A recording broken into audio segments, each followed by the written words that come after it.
المكتب التعاوني للدعوة والإرشاد وتوعية الجاليات بأبها.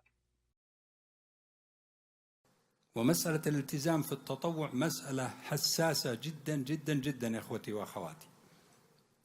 فالذين يعملون في الجهة الخيرية يريدون من المتطوعين والمتطوعات الالتزام أولا كواجب مهم من واجباتهم، وكما أقول وأكرر لأنه سيسند إليهم أو إليهن ملفات كما يسمى بحسب خبراتهم وبحسب إمكاناتهم وبحسب تأهيلهم.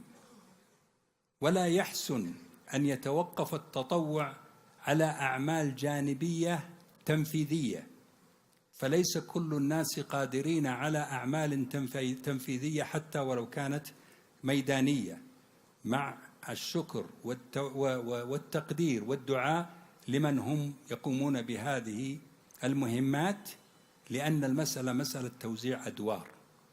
لكن قد يكون عمل هذا المتطوع أو هذه المتطوعة عملا استشاريا أو عملا مكتبيا أو عملا ما لا يقتضي الخروج للميدان، لكنه يقتضي الالتزام والحضور في أوقات تحدد بالاتفاق، فقد لا تتعدى يومين في الأسبوع، وقد تصل إلى 3 وقد تصل إلى آخره. فالمسألة مسألة تنسيق والتزام مع هذه الجهة الخيرية من هذا المتطوع الذي أعطاه الله سبحانه وتعالى من الخبرة والتجربة والميراث ما يقتضي أن يزكي هذه العوامل الثلاثة.